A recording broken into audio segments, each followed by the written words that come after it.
നമസ്കാരം. പ്രധാന വാർത്തകൾ.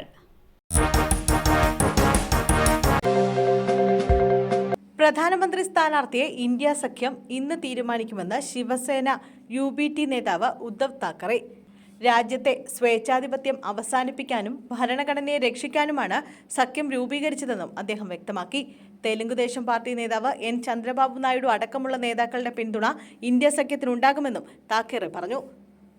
മഹാരാഷ്ട്രയിൽ നരേന്ദ്രമോദി പ്രചാരണം നടത്തിയ മണ്ഡലങ്ങളിലെല്ലാം BJP കനത്ത പരാജയമാണ് നേരിട്ടതെന്നും താക്കറെ പരിഹസിച്ചു.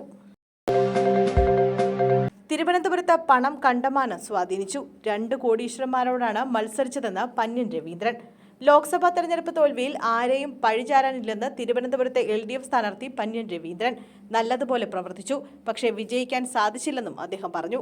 പണത്തിന്റെ കുത്തൊഴുക്ക് തിരുവനന്തപുരത്തെ തെരഞ്ഞെടുപ്പ് ഫലത്തെ വലിയ തോതിൽ സ്വാധീനിച്ചിട്ടുണ്ടെന്നും പന്ന്യൻ രവീന്ദ്രൻ ആരോപിച്ചു. 2 കോടീശ്വരന്മാരോടാണ് താൻ മത്സരിച്ചത്. പണം നൽകി വോട്ട് പർച്ചേസ് ചെയ്തിട്ടുണ്ട്.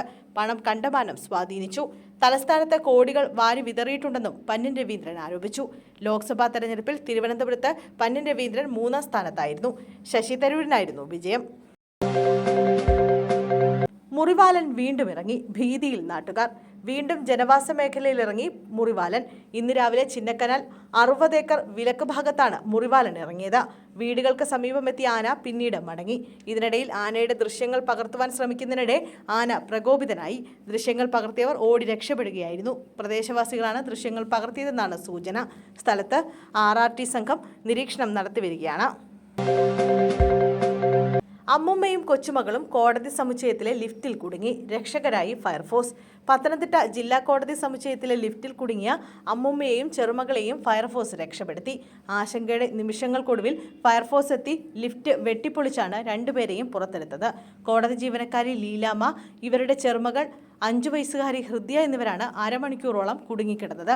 ലിഫ്റ്റ് തകരാറാകുന്നത് പതിവാണെന്ന് കോടതി ജീവനക്കാർ പറയുന്നു. ലിഫ്റ്റ് തകരാറിലായതിനെ തുടർന്ന് കോടതി പരിസരത്തുണ്ടായിരുന്നവർ ഇവരെ പുറത്തിറക്കാൻ ശ്രമം നടത്തിയെങ്കിലും ഫലം കണ്ടില്ല. തുടർന്ന് ഫയർഫോഴ്സിനെ വിവരം അറിയിക്കുകയായിരുന്നു.